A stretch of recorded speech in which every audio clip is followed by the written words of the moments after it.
Good evening and welcome. Thank you for joining us tonight for Miljohn Ruperto and Candice Lin, Putrefaction. Tonight's program is presented in conjunction with the Cantor's current special exhibition, Animal, Vegetable, Nor Mineral, Works by Miljohn Ruperto, working across many mediums, including photography, video, animation, sculpture, and many other technologies and mediums. Miljohn Ruperto explores the ways humans have understood their place in the world, especially vis-a-vis nature. The exhibition considers how elusive such understanding can be and unsettles traditional Western ways of classifying and representing nature, inspiring us to consider other ways of relating to the world around us. And if you haven't seen the exhibition yet, it's upstairs on the second floor. We're open until 8 p.m. tonight, so you've got plenty of time. And also the exhibition is running through September 14th, so really no excuse not to go check it out if you haven't already. Artworks in the exhibition, like Miljohn Ruperto and Candice Lin's 3D printed ceramic sculpture, The Corpse, which you'll hear more about tonight, push against and overflow the boundaries of common categorizations, such as scientific taxonomies or religious hierarchies of being, in order to reveal the fundamental impossibility of our efforts to order the world outside of ourselves. And in doing so, the work asks us to recognize and critically assess the different systems of knowledge, belief, and representation, like science or aesthetics, that we use to interpret and represent our experiences of the world. And a distinctive feature of Ruperto's practice is that he's a very collaborative artist. So it's especially exciting that tonight we have an opportunity to bring him into conversation with one of his incredible collaborators and friend, Candice Lin. And they'll be discussing their body of work called Putrefaction, which is partly inspired by the 16th century potter and naturalist Bernard Palissy and his interest in fossils. The artist will then be joined for a moderated conversation by Jessica Riskin, a Stanford professor whose recently published book, The Power of Life, considers the 18th century naturalist, Jean-Baptiste Lamarck, and his early theories of evolution. And then after that, we'll have time for audience questions. I know we're all really eager to hear directly from them, so I'm going to keep my biographical introduction short. But all three are highly accomplished and wonderful, so I must do at least a little bit. So Miljohn Ruperto works across film, video, digital animation, performance photography, and more, as you've already heard. And he interrogates the way we understand our place in the world, chronicle our history, and imagine our future.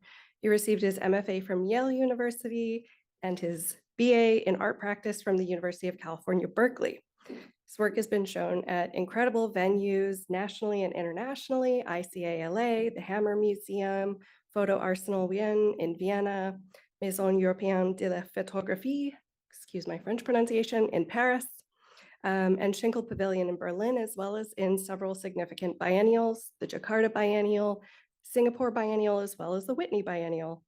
And his work is in many collections, including our own here at the Cantor.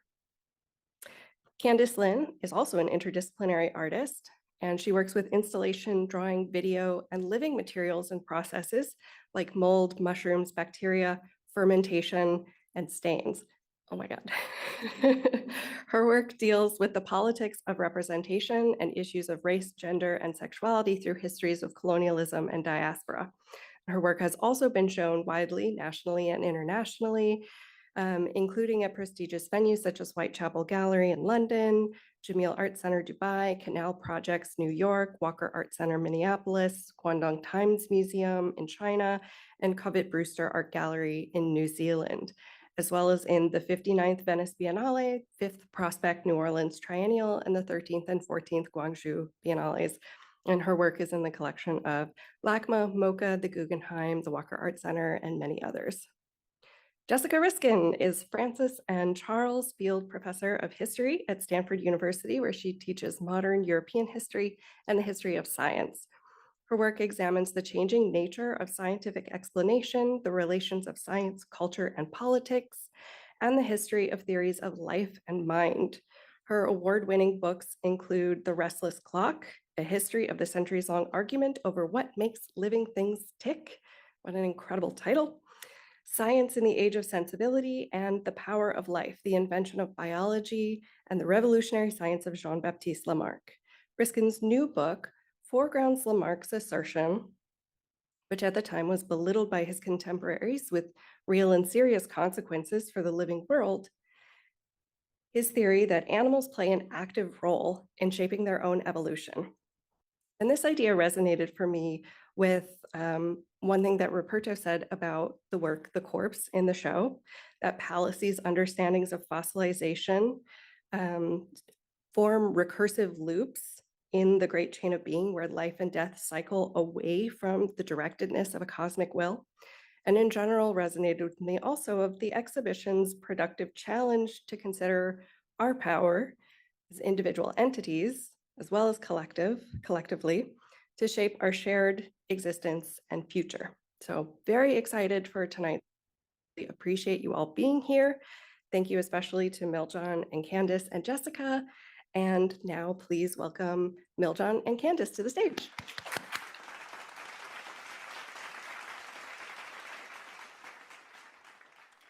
Hi, everyone. Thank you so much for having me here, and thank you for that introduction. It's a pleasure to be in conversation with you, Miljohn. Yeah. I mean, we've been in conversation for a really long time. Yeah. Maybe for our audience, we can just say a little bit about how we met. You reminded me it was 2012. I feel like it's been longer, but that's pretty long. Yeah. Apparently, I was very mean to Miljohn when we first met because I had just eaten a hot pepper. But then we met a second time, and I had forgotten we had met, and then that was much better that time.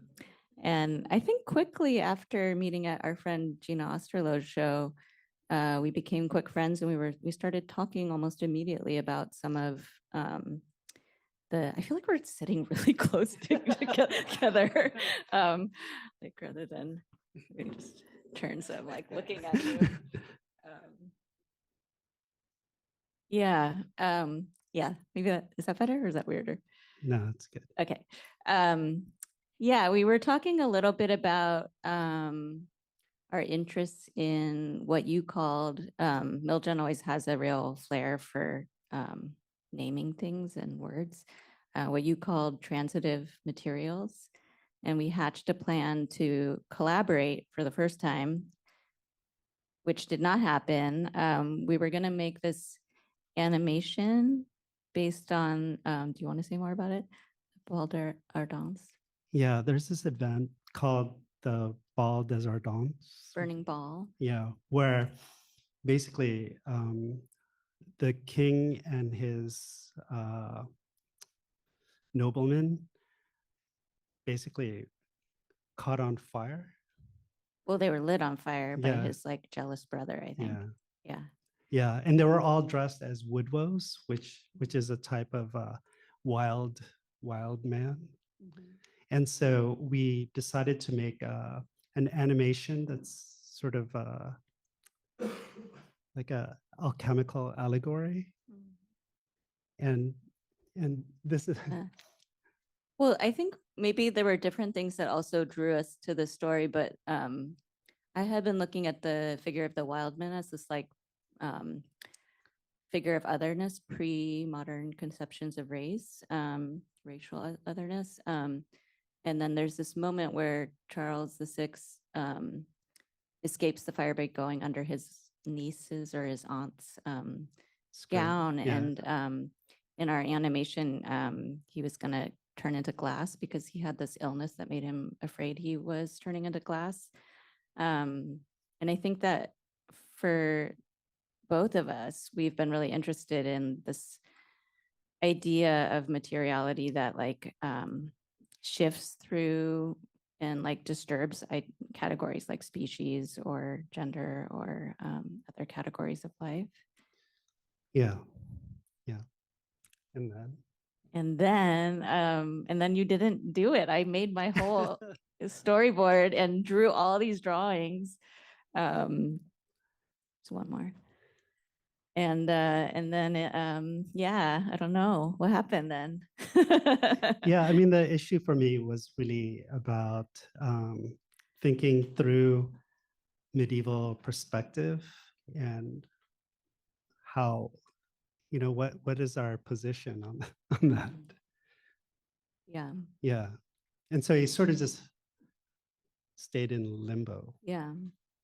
And so then when we didn't make that, then when did we start the Palissy collaboration? Like a year ago or 2 years ago? Yeah. Um, we were interested separately about this figure, Bernard Palissy. Sorry, I'm not going to even attempt to say it the correct French way, but Jessica again. And I was interested in Palissy more from like the perspective of ceramics. So I teach ceramics at UCLA, and it's one of my primary mediums. And it was your first time working, no, your second time working in clay because of Yeah. the earlier. Yeah. And so, yeah, I had been interested in the way that he thought about the kiln as a kind of site of scientific experimentation. And he made the kiln that he had look like a cave. So it was like a sculpture. It's like before John Roloff making kiln as sculpture, he was making it in the 1500s.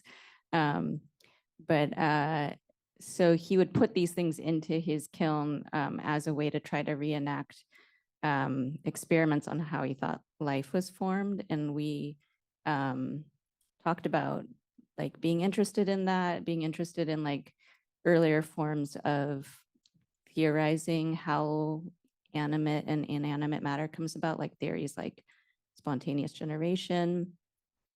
And also like one thing we haven't talked about recently is the vitalist theory, because we were going to make this grotto that was like kind of what's that guy's name? Renfield? Yeah, Renfield. Yeah. Yeah. Yeah.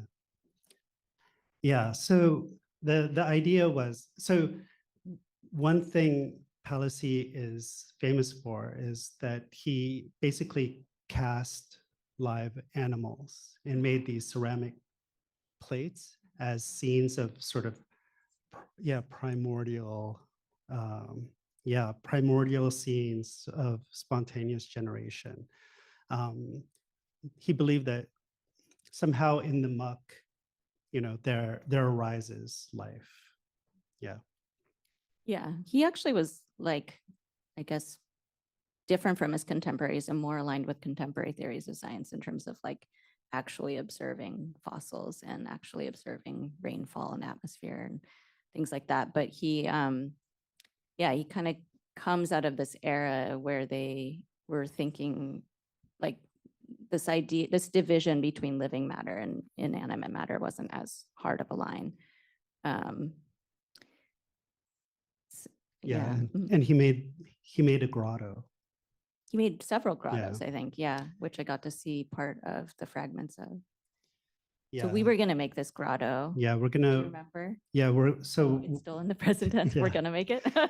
So that was the plan. We were gonna make this grotto as a kind of, I don't know, for Palissy somehow. But it was gonna be like animals that eat other forms so of it was life, right? Or something. Yeah, and so we decided that somehow it was going to be also a kind of vitalist sculpture, or a sculpture lauding vitalism.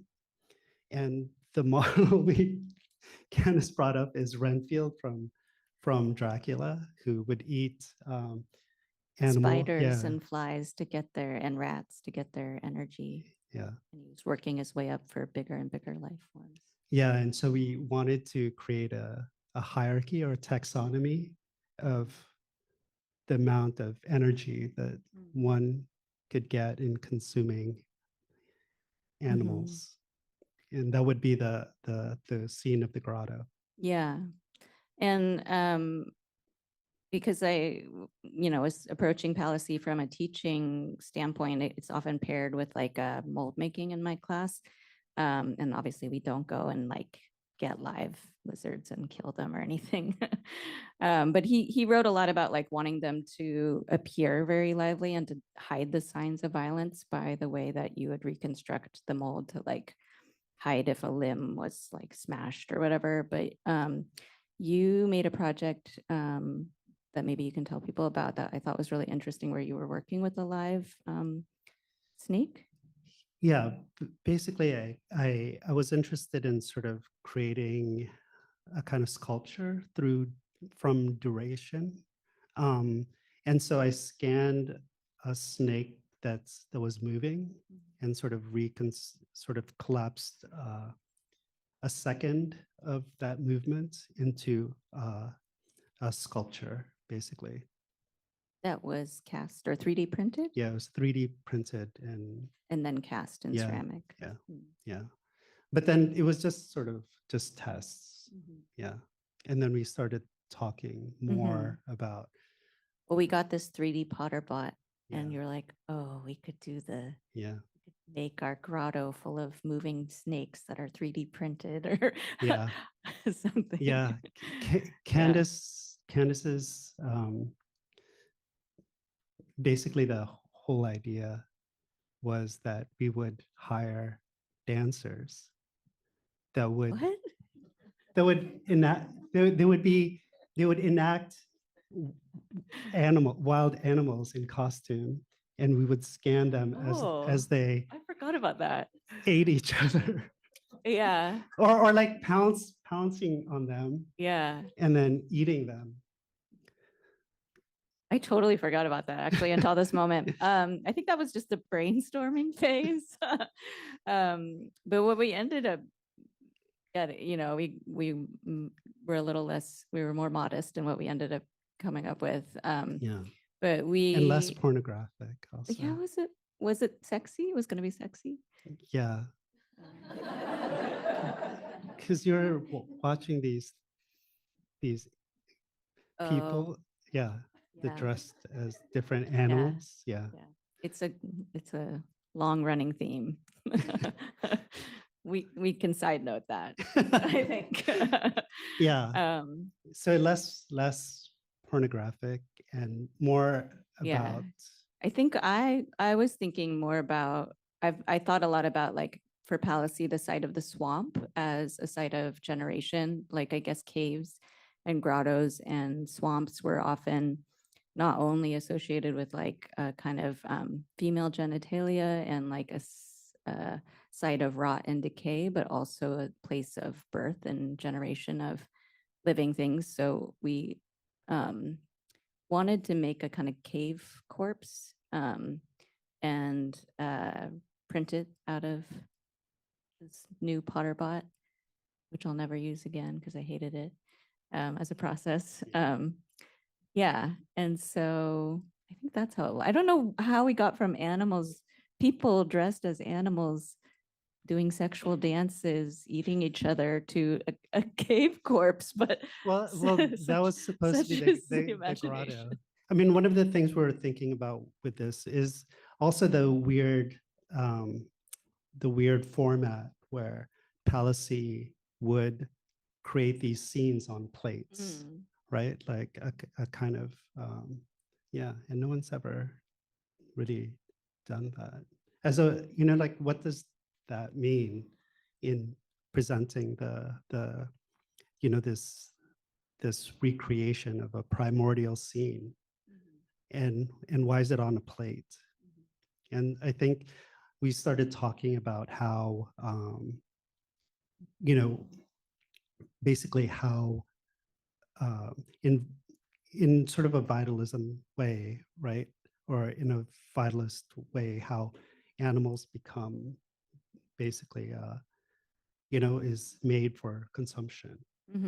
Yeah, you're kind of invited into the consumption of this kind of site of generation and decay. And then I think that was also why we thought about almost making it kind of cake-like in the segments and meat slabs.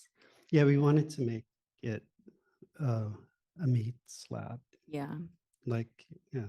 Yeah, And then the other work that's in the exhibition, I feel like relates more to your interests more than mine around time. Yeah. Do you want to talk about that?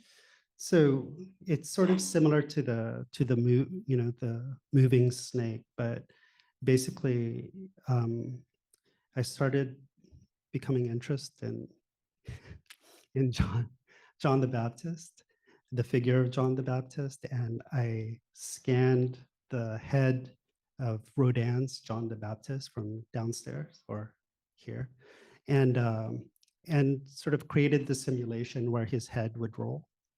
And so then basically collapsed it into a duration of a bounce and settling onto the ground, and then 3D printed that motion right into a sculpture. So it looks like an abstraction, but it's Yeah. actually based very much on a physicalization of an animation you made, right? Yeah. Of the motion. Yeah, and inside the sculpture is also the animation of John the Baptist's head continuously rolling, just looping. Yeah, and it ties to sort of my interest in John the Baptist as sort of this figure of announcing imminence, and it ties to sort of my thoughts on basically he becomes sort of the stand-in for modernity for me. I think you need Yeah. to explain that a little more. Yeah. In the way that, in John the Baptist, sort of in linear time, he sort of announces that Christ is coming, so it's always sort of future directed, right? Or you're waiting for imminence to come. And so for me, linear time and a linear progressive historical time is tied to this figure. Yeah. Yeah. And is there a way that your preoccupations with time are related to what you were thinking when we were collaborating?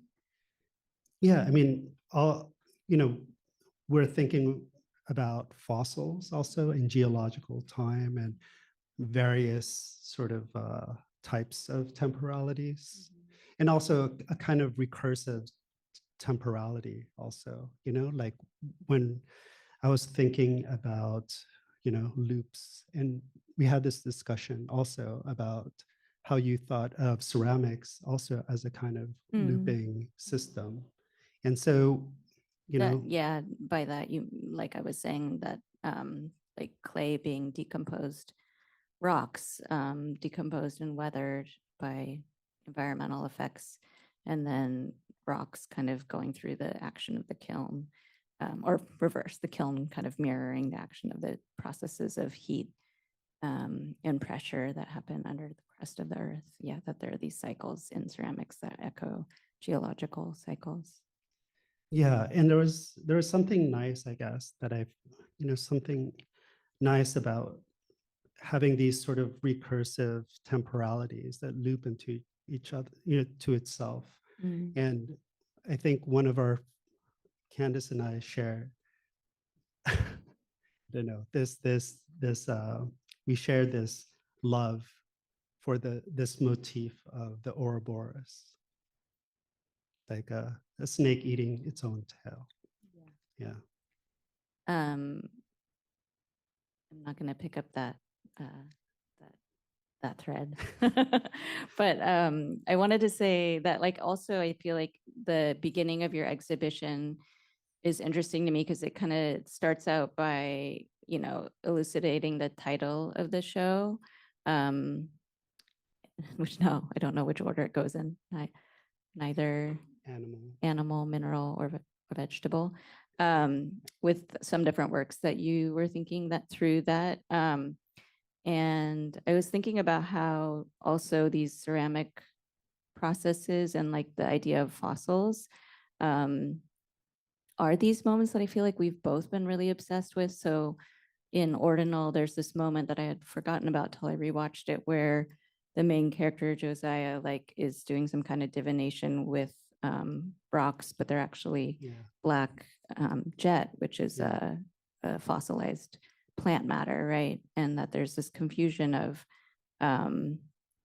species that happens in the materiality itself of fossils, or in like moments in the geological record, and that many of Palissy's contemporaries thought that fossils were actually aborted spontaneous generation. So if like some of them believe that there were recipes where mud plus heat plus wheat grains could give birth to baby mice, or baby tadpoles could come out of a dead, ox and mud or something.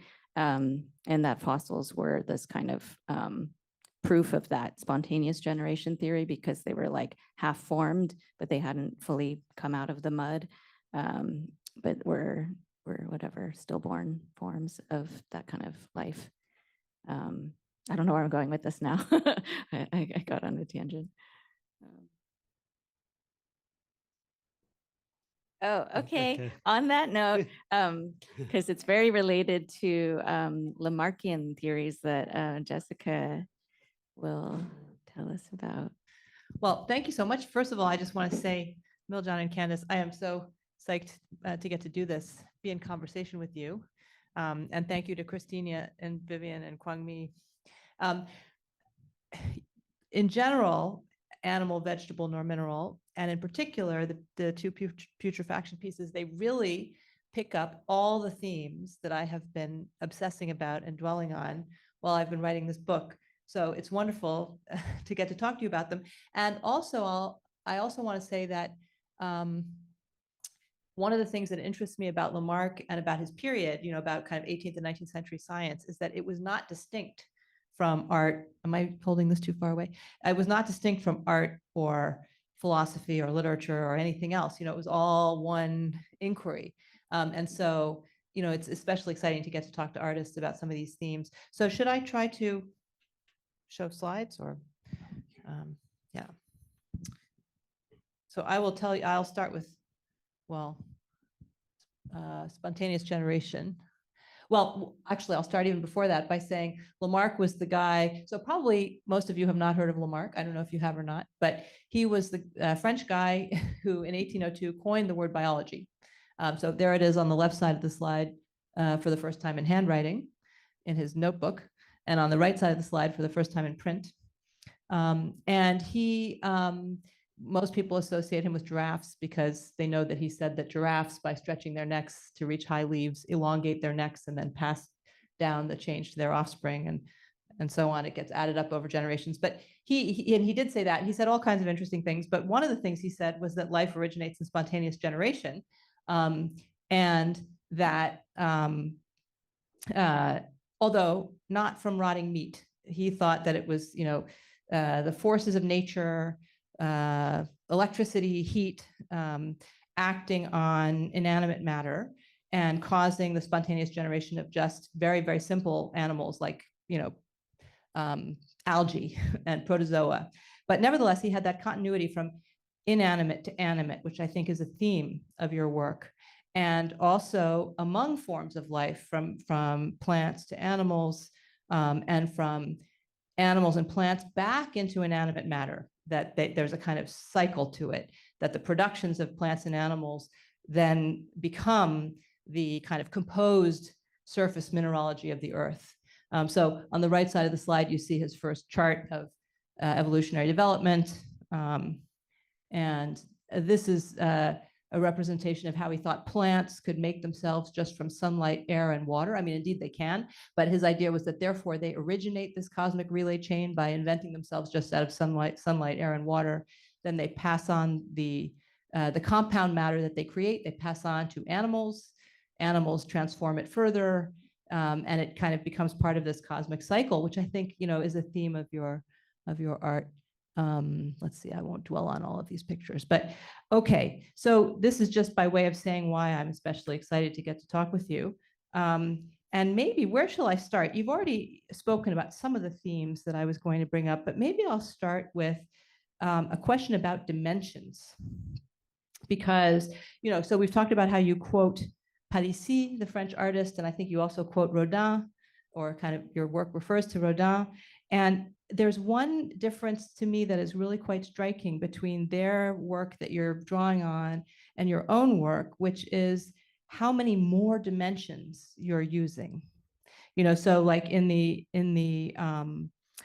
putrefaction sculptures, you have the 3 dimensions of the sculpture.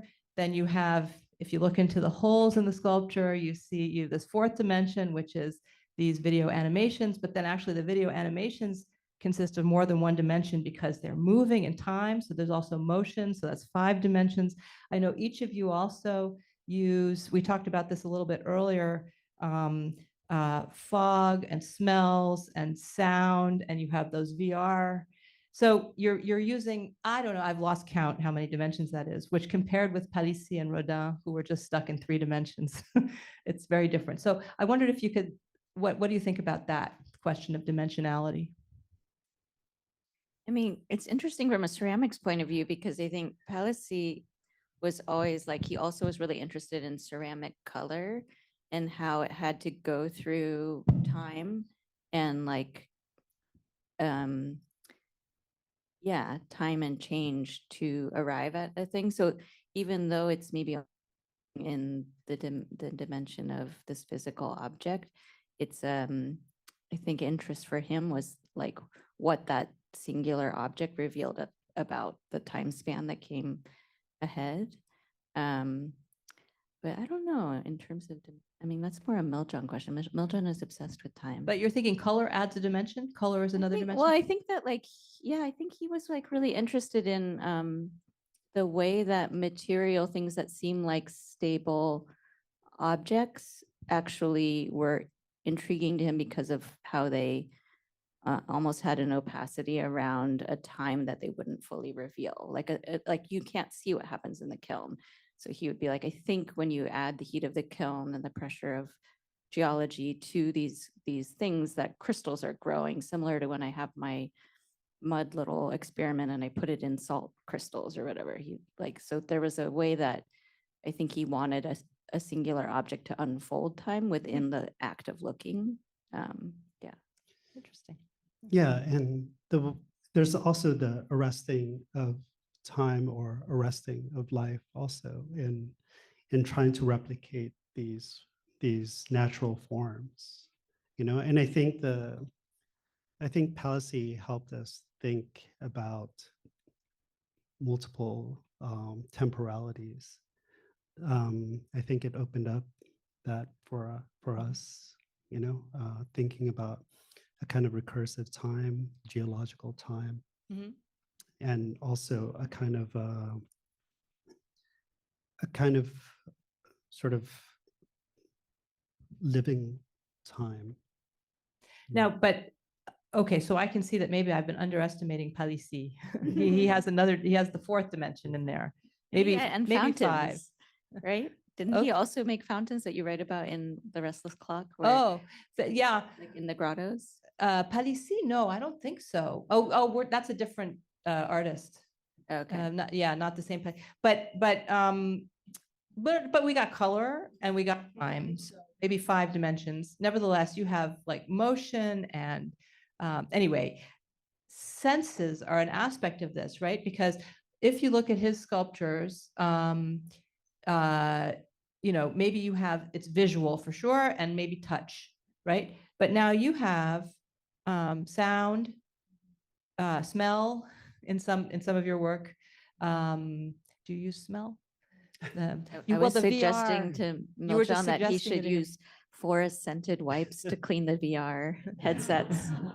But does the hormonal fog include smell? It has a smell, yeah. It has a smell, and the VR, that. So, what do you think about that? I mean, it's multi-sensory in a way that I mean, I think for me, I've always been really interested in making installations that are sensorial, because part of my larger project is maybe a questioning of like the primacy of vision that comes out of kind of this Enlightenment idea of mastery. And so a lot of the work where I'm trying to make us really aware as visitors, seeing and feeling artworks is the way that our bodies are porous to the experiences of things, and that our bodies are always entangled with like other living beings and matter, and affected by them.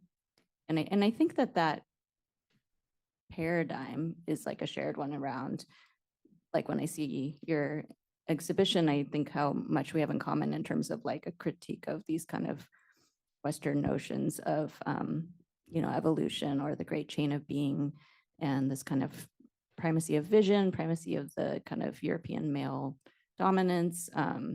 They're all part of why maybe we're interested in these older forms of worldviews that are thinking maybe more like the agency of non-human matter having will and ability to control its own shape or something. Yeah, I mean, I think Candice and I are really, I mean, we're both interested in sort of in this type of entanglement, and also the arbitrariness of categories. And I think, yeah, I think, foregrounding a kind of material or embodied way of approach, I think, yeah, I think it pushes back against, like the general sort of, yeah, the primacy of vision and, in art. Okay, that actually is sort of a segue.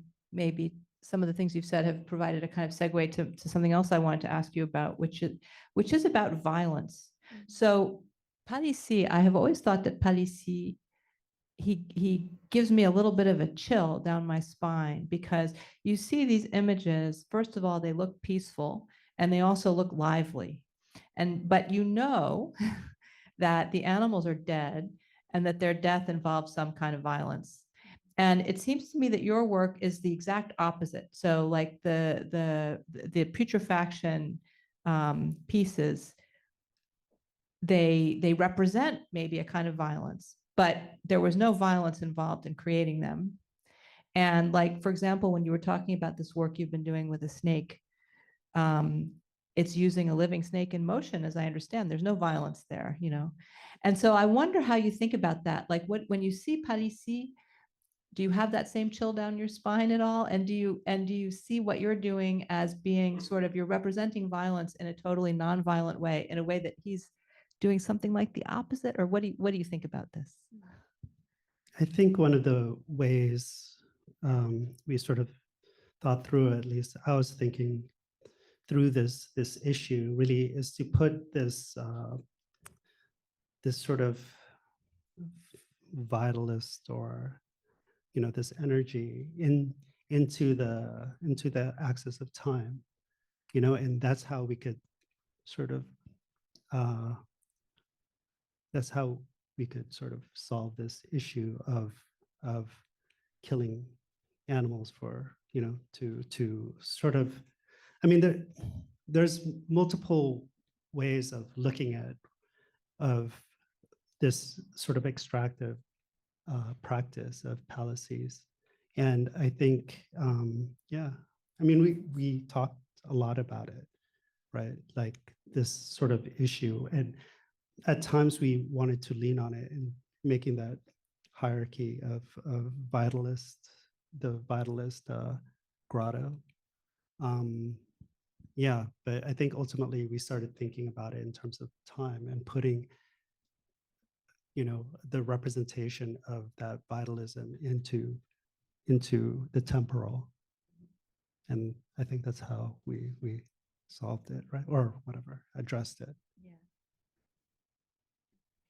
Terrible memory, so I don't actually remember what the conversation you're referring to. But yeah, I feel like for me, I mean, I think a lot about the unconsidered violence of all of our art materials. Because, in ceramics, you're working with things like cobalt and lithium, and they're, tied up with child labor and mining issues and environmental pollution and all that. And in some way, it's not inescapable, but you're just deeply embedded in it. And so I don't know. I think it's maybe more for me, less about trying to occupy a space of innocence, which I don't think is that possible, and more about questioning the alienated relationship to our materials that make us able to like disappear the signs of violence the way that maybe Palissy wanted his plates to just look like beautiful tableaus of animals resting on rocks rather than make us think about their mangled legs that were smashed and catching them. And that's one way of having an alienated, aestheticized experience of art, right? And I think for me, I am always trying to think about how do you not necessarily escape that, because I don't know if that's morally possible, but how do you make that not alienated, where you can actually see the marks of the trace, or consider the way that this thing came to you? I've been thinking about it actually in the context of the history of science. I mean, there's an enormous amount of violence just in the history of the life sciences against non-human animals, against human beings. A lot of it kind of sort of built into the history of the life sciences. And I've been thinking about that because in the context of my Lamarck book, Lamarck had this model of living beings, including human beings, as fundamentally defined by their ability to create and transform themselves and the world around them. And he was sort of driven out of mainstream science, and the dominant model, I think, for a couple centuries has been living beings, even including human beings, as the passive objects of outside forces. And I think that model, that scientific model, has been useful, has been sort of implicated in a lot of this violence. And so it does seem to me that different forms of science, different ways of approaching the life sciences are kind of differently situated with regard to that, that there may be a less violent conception of living nature. And I wonder if, like, for art, for artistic representation, it could be, I agree with you that there's no innocence. The world is sort of not it doesn't allow for innocence, but it could be that there are more and less, there are different ways of situating oneself as a practitioner of art with regard to violence. And it seems like, I don't know, I see your putrefaction pieces as somehow being about that, showing us the violence, but not doing it in the same way. I don't know what you think about that, but I mean, I think it's always about like maybe denaturalizing invisible forms of power that like don't look like power to us, because they're just part of our paradigm. yeah. Because like, thinking about Lamarck's theory of evolution in relationship to like the bastardization of Darwinian ideas of evolution, and like this idea of violence and competition and like dominance being how we evolve. That's one particular revealing of one particular worldview that values violence as a way of getting forward, right? Yeah.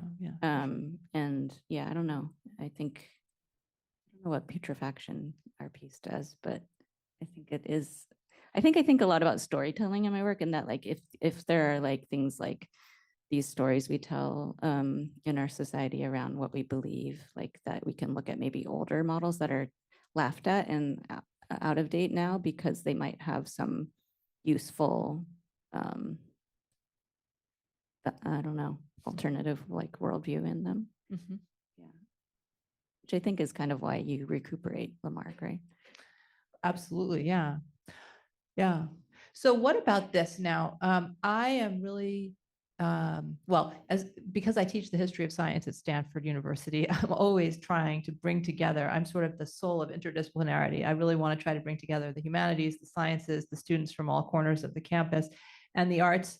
So I'm really interested in the idea of art as a way of knowing the world. It seems to me like at a certain point around the turn of the 20th century, the sciences basically divorced themselves from everything else, insisted that they were utterly distinct, that this is an absolutely separate way of knowing, much better and transcending all the others. And humanistic and artistic and philosophical modes of knowledge are kind of, separate and inferior. And so I'm interested in trying to recover the idea of art and literature as ways of knowing. And, so for example, Charles Darwin, I mean, I think he was one of the most beautiful writers of English. He's just an absolutely beautiful writer. And I think literature was not incidental. It was a kind of the mode of his, it was the medium of his science. It was not incidental in any way. And Lamarck was involved with, musical experiments. An example was that a set of concerts that they played in the Botanical Garden in Paris for a pair of elephants to see how they responded to music. And he was involved, he wrote also in a rather literary way, and he was involved with visual representations. So I just wonder what you think about that. Like, do you consider your art, is there an epistemic dimension to it? Is it a way of knowing? Do you see separate dimensions to it? Representation, knowledge, or is it all one thing? Like, how do you think about that as art, as an investigation of the world, as a way of knowing the world? Yeah. I mean, we had this conversation last night about, sort of practicing epistemology through making, yeah, I think we're both really interested in this way. And I mean, as artists also, we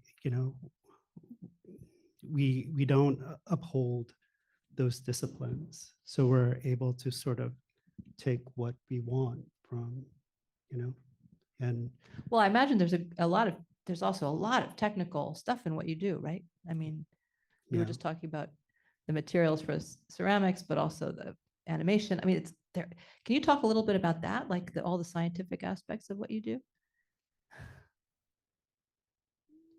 Not really? I don't know.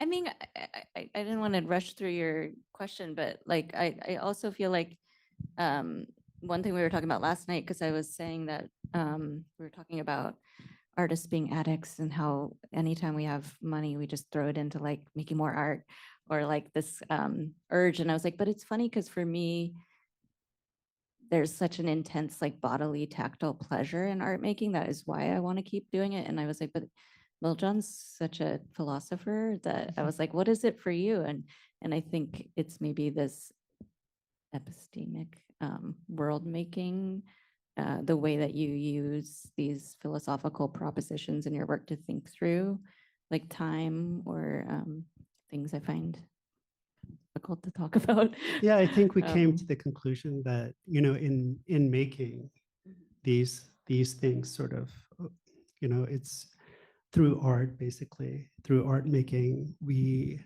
for me, it helps me think through things. And for But I think we think through really different things. Like I'm much more basic. I think I'm very practical and like, for me, it's just so material. Like I did a body of work on porcelain because I wanted to think through that history, but I wanted to like feel it with my hands and like see. And then when I was seeing how it was my first ceramic material I worked with, and it was, now I know it's like one of the hardest, but the way it was cracking made me puzzled as to the way I was reading about it being so strong or like hard, and all this language around the value that was tied to like human bodies as well. So I think for me, it's like, yeah, it is about trying to understand history and like the worldview we have now. And, but it's often through like the materiality of color or this material thing. Whereas I think for you, it's like, it kind of can take so many different forms because it's more about ideas first, right? Yeah, it always starts out that way, but I think it's only through making it that sort of any sort of other thoughts come, so things get settled once once it's through making that I understand things. Yeah. That is so interesting for me because I cannot, the only way I can really think is by writing. I can't really just sit and cogitate. I have to try writing. And then as I'm writing, I begin to understand what it is that I want to say. And then it becomes clear to me through the process of writing. And I think that there certainly is an artistic component to writing. But I wonder, like, so but for both of you, art is a way of, creating art is a way of thinking. I mean, I wonder whether that's true for every human, that I wonder if there's anybody who can just sit and cogitate and understand things. Maybe everybody has to be engaged in some process of some kind, some creative process in order to arrive at an understanding. Yeah, I mean, one nice thing about having all these works together, is that I could sort of trace through what I was thinking, and what led to what. Like some sort of germ of an idea sort of is opened in this one project, and then it gets developed in a later one, or, and it's sort of nice to see the kind of, my own mind map, I guess, in looking at the show. Now, another thing that's wonderful about these pieces, I mean, I have a sense of a conversation, like a kind of dialogue, or yeah, maybe it's like musicians when they play, when they improvise a piece together, or I don't know, there's a back and forth. And I've only recently arrived. I mean, my kind of work is pretty solitary. Historians tend to just be solo authors of things, and it can be very solitary doing research and writing that way. And it's been a great pleasure. Recently, I've started co-authoring things and co-teaching. And I've discovered, sort of my kids also discovered they had piano lessons when they were little. And my daughter had violin lessons, but they just like played on their own. And then I remember when they were in high school, they discovered the great joy of playing music with other people. It's just so different and so much more fun. I sort of wished I'd had them do that earlier.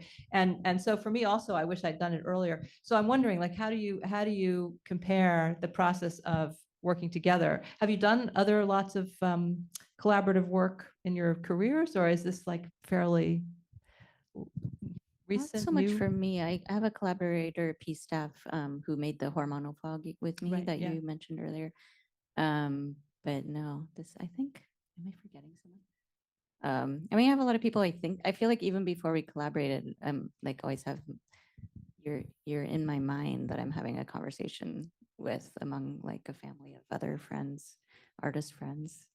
Yeah, Candice and I shared a studio. I would be like mixing something dusty while Miljohn like leaned over his HEPA filter. It was like, it's fine, it's fine. He's very easy studio mate. This is long after the hot pepper. Yeah. Yeah, I mean, for me, it's, I kind of wanted to push this idea of entanglement further, like in the way that I feel that the way an artist is in the world is through a kind of entanglement. Like, I make work for other people, for other artists, and I think the default really is that a kind of, you negotiate with the world. You make the work, you make the work for other people, and and you address someone else's work, or you address something you've read or whatever, or you build on that. And so, I feel like art making ultimately is collaborative in that way.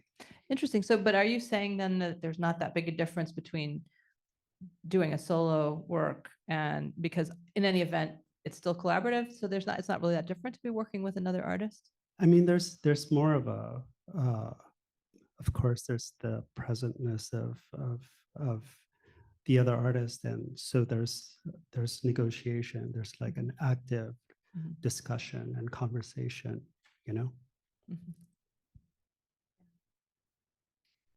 One thing I didn't say about the way that we collaborated. So when we came up with our idea, I initially sculpted a little maquette of a clay corpse, and then Miljohn took it and 3D scanned it and then added digital corpse layers onto it. So it was kind of nice, like this thinking with our hands, but through different mediums together, and then ending up with a final form that we printed larger. Yeah, Candice, the year before, taught me ceramics at her house, but I'm faster in 3D Such a good modeling. learner, such a brilliant genius in ceramics. He made this beautiful John the Baptist head, gold glaze. Mhm. I would love to hear actually more about the process for each of these pieces, like the sequence of things that you did, because I wouldn't have known. So you first you did a ceramic model, then the 3D image, and then that's just for we're just talking about the head now. No, And that then- was for the corpse That one, was for the the one corpse. that's kind of in 3 parts. And yeah, and that's just like, I think that's the way I normally work, is with a maquette that I then scale up, and then I like work with my hands to figure it out in a very physical way. And then Miljohn, I think, often works from these, what do you call them? Digital renderings that you sculpt digitally.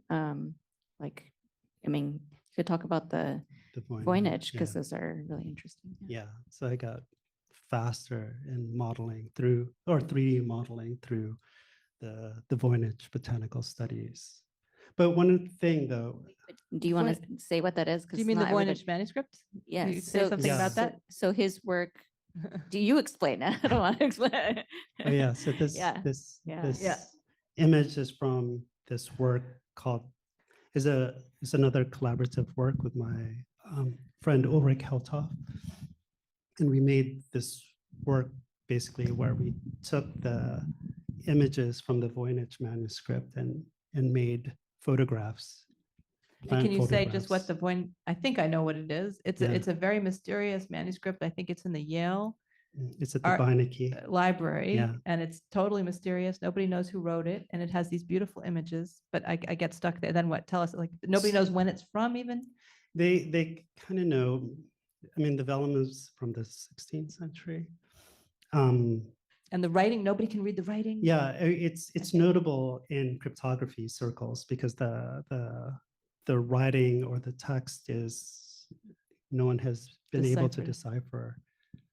It is, so no one knows if it's written in code or it's a language or it's a hoax. Yeah. But I don't know if Jessica knows the way you made them. Like, so Yeah. you digitally. So basically, we sculpt them digitally, and then we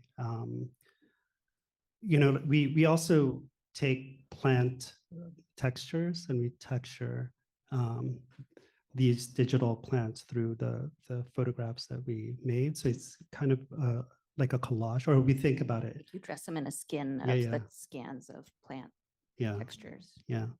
And then we transfer them, or we shoot them with into a 4x5 negative, and we print them as a silver gelatin print. So Yeah. again, and it's like a collaboration where I think Ulrich brought more the photography side, Yeah. right? The material side, and then Miljohn was bringing more the digital I see. rendering. And so I it's see. a kind of a Interesting. similar collaboration, maybe Yeah, that way. yeah. And this project that you didn't end up doing, that you showed us at the beginning, Yeah. that started with a storyboard. Do you usually start with a storyboard? No, No. he made me do it, and then he didn't follow through and animate it. So I'm still waiting. Yeah. But I mean, you could just declare that. I mean, those are beautiful. That could just be it. The art, no? No. No? How do you know it's not? How do you decide that's not? I mean, one of the things that, I mean, that was sort of central to the project was this idea of transitive materials, Yeah. or or dynamic materials, or shifty. And I think at the time you were really interested at the time new animation CGI things, effects of fire and like water, which Yeah. are probably really big, like it's moved on way Yeah, from then, and you had wanted to use Yeah. those in the animation. yeah, yeah. Now, how do you know? So there's a philosopher of science named Peter Gallison who used to teach here at Stanford. Now he teaches at Harvard. His first book was a book called How Experiments End, and it was about really you would think that would be obvious. The experiment is over when you've arrived at the truth. But in fact, what he shows is that it's a kind of decision. The scientists have to decide at a certain point. Okay, now we're done. Now what we've arrived at is the truth, and so. I wonder that about art. Like, how do you know when you're done? How do you know when it's finished? How do you decide, okay, now this is done? I mean, I think we're both guilty of like, it never ends. And then I sometimes cannibalize old works into new works. And there's a lot of themes that like get it ends often because there's a deadline and you're like, Exactly, I oh was shit, I have to thinking- like install this next week. And then you're like, oh, there's another chance to like revisit that. And I think you kind of do that too. Yeah, I love doing that. Yeah. Oh, should we go to questions? So how does the question part work? Are you all calling on your own people, or shall I? Someone will come around. Can you hear me? Mhm. There we go. Someone will come around with a microphone if you have questions. But I have a question. Because you were thinking about, I think it was Charles VI of France, is this king that like thought that he was made out of glass and ended up on fire with all of his knights and whatnot. Have you thought about working with glass, either of you? Seems like another sort of transitive material, something that like shifts states and could go through a similar, like really iterative kind of process.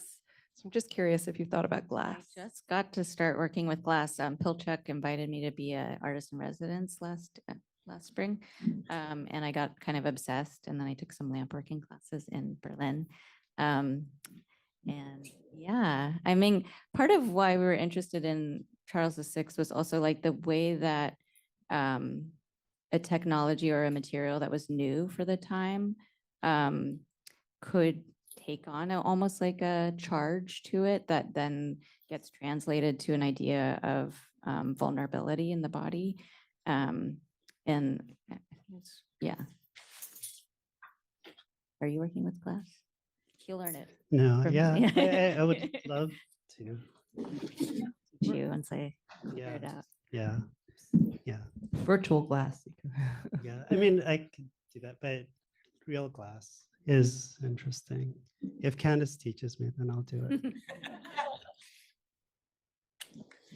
Question. Oh, is this on? Hello. Thank you for your talk. I had another question about violence, or I guess like broader conflict in a historical kind of context. Palsy, as far as I know, was Protestant, part of a sect that was, persecuted at the time during this like moment of great religious schism, despite, having court patronage from Catholic nobility.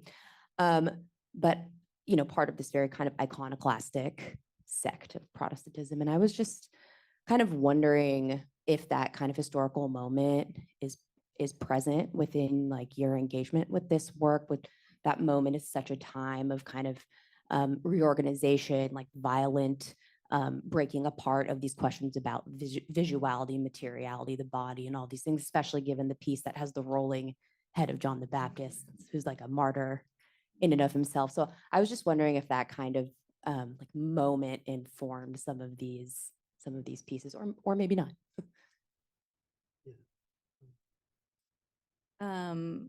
I mean, not consciously for me, but I was thinking when I was rereading some stuff on Palissy about like how there was a lot of like his contemporaries where like a lot of theories were so unsayable in terms of what they might implicate around religious beliefs. I think Palissy was imprisoned for the end of his life, like the last 12 years or something.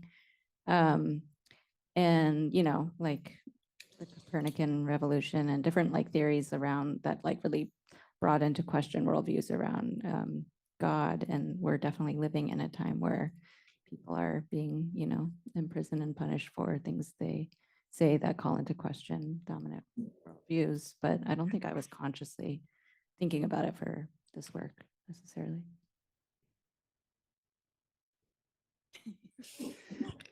Candice thinks my work is really Catholic. Miljohn used to think he might become a priest. Or your parents thought you would be a priest. Yeah, when I was a child. Yeah. But he was also zipping his siblings into suitcases. So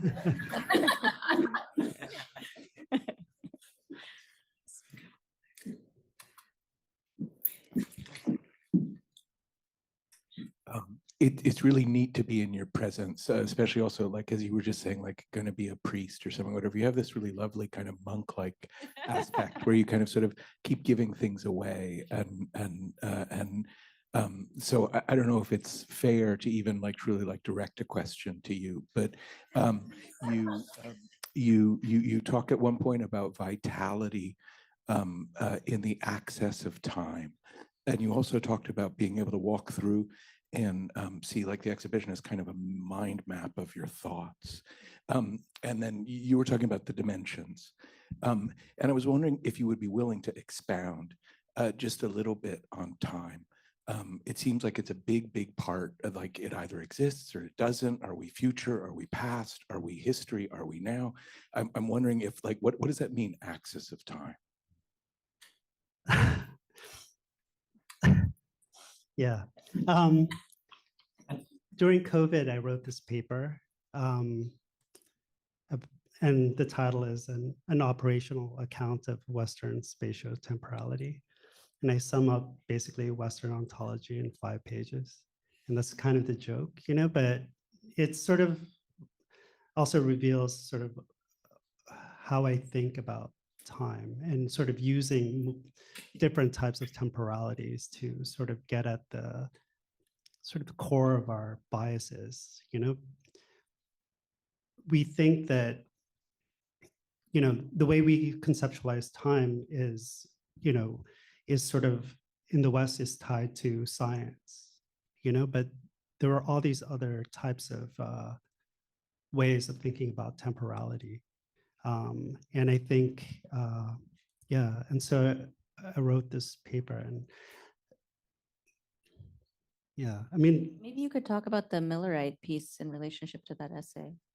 yeah, so the essay came about because I was researching the Millerites, which is, you know, topic for this show, also for a couple of works in the show. And, you know, basically I was invited to make a book, and I thought, oh, I'll just present my notes on the you know, this work around the apocalypse. But then I started reading about apocalyptic time, this idea of apocalyptic time, and I read this lovely book, this Agamben book about St. Paul and Messianic time and Kairos and all these. But I sort of disagreed, and I tried looking for this paper that I needed to sort of get a handle on, you know, things like why does Western temporality is always divided into 3 parts? It's weird, you know.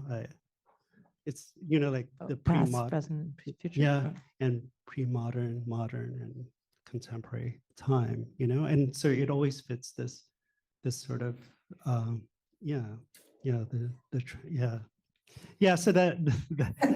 so I made all these rhymes with, you know, in different registers, and so that's how sort of the paper came to be.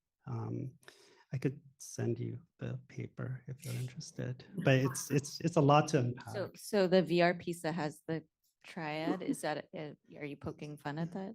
Yeah. So there are 3 new works. The first one was showing at the Minnesota Street Projects, and the title is Ultimate Days, Aeon. And so it's about sort of the temporality of Aeon. And then the second one, the temporality is Chronos, and it's the screenplay upstairs. And then the third one is what God had wrought, Kairos. And so it's sort of thinking about what Kairos is, or a sort of simultaneous, simultaneous temporalities that run on crisis, basically. And so what does that temporality look like in looking at history and looking at sort of present technologies? Yeah. And what creates the crisis? I was curious why that one is not from like a God's eye view, like that you're in the embodied, you know, first person shooter video. Yeah, I mean, the project sort of started out as I wanted to make a work with sort of multiple audiences, or different tiers of audiences, where, there's the person looking at sort of this painting unfold.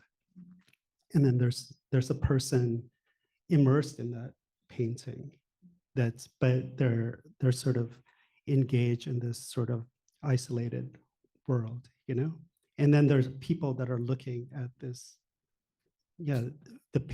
people looking at the painting, and the people immersed in the VR experience, so I like this idea of people looking at people in different, people looking, so that's sort of how it started, and sort of also a kind of fracturing of not only a particular view, but also different types of time, right? So that's how it sort of started thinking about what Kairos is. And Kairos is sort of an ancient Greek temporality it comes from when a hunter knows when to strike. So basically it's a kind of triangulation of hunter, prey, and ground, right? And it's a self-reflexive and, it's also opportune time. Yeah, but it's more of like this self-reflexivity, where you're always calculating or negotiating the ground, prey, and yourself, and so you're always conscious of how you're moving through different registers. Yeah, I didn't make it up.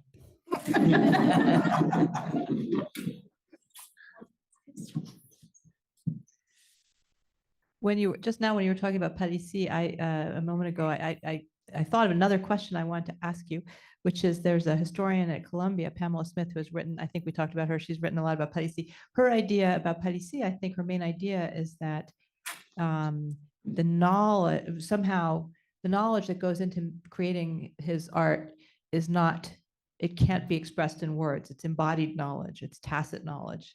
It can't be conveyed other than by doing it, And I wonder what you think about that for your works. Is that you have to do it? It's a kind of knowledge that is only embodied and happens in the doing, or what do you think? Yeah, I mean, it's interesting getting to go through your exhibition and be like fully embodied and immersed in your mindscape, your mind map. What did you call it? Because yeah, I feel like, I mean, sometimes Miljohn talks and he's really over my head. But I felt like I felt it in my body, these different scales of time that you were trying to make us almost a sickening, nauseous feeling of them collapsing as I moved through the different works. That was interesting. But yeah, and I mean, I think I try to do the same in my work. I have embodied experiences that make me think certain things that then I try to pass on to the viewer also in an embodied form that they experience with their body. You convey it by conveying the embodied experience, the immersive. Yeah, It's interesting. Yeah. It is an immersive experience. Yeah, and also at the end of the day, we have to make an artwork, right? And an artwork exists in space, and you have to engage with it with your senses and your body. So it has to sort of, whatever you're thinking about, it's manifested in this way where people have to negotiate with it.